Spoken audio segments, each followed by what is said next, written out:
I was very pleased with the verdict. And this was relatively quick. I mean, this was what, 2 hours? Was it under 2 hours or was it 2 hours? It was just over. It was about 2.5 hours. That's that's relatively fast. Very fast. And usually it's, I would say 8 out of 10 times, it's the prosecution that's really happy when it's that quick, especially in a case like this. You know, if you're gonna deliberate for a long time, usually you're debating the mental health thing. Right. You know, how crazy is he? But it was pretty quick.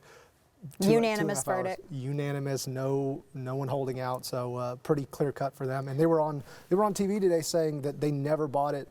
You know, they said every time he got in trouble, it seemed like he was like, I'm a vet, I have PTSD. It was like almost he used it as an excuse for a lot of bad behavior. That's kind of what made them make that decision so fast. Was it the prosecution that said that Routh was using the Kramer-Seinfeld defense for the pig man? Because isn't that was an episode that Kramer was saying that he saw pigmen everywhere, and prosecution said something to the effect of, did you like just copy this episode for your defense? Well, because I think he was watching a lot of Seinfeld in jail, is what they said. Oh, you're kidding me. No, that's what they were saying, that he was watching a lot of reruns on TV. So it was possible that, I mean, it might have been a stretch for the prosecution either way, but I mean, who knows? I mean, who knows where he got Pigman from? The jury didn't buy it. He was completely faking it. And one of the things that, and I don't know if it was one of the jurors that said this or if this was the prosecution that was making this case, and you can tell me which one it was, but somebody had said it, because I read so many different articles about this. Somebody had said that it seemed as though every single step of the way he had been all along trying to establish this idea that he was nuts so that he could come back to this because he anticipated a trial.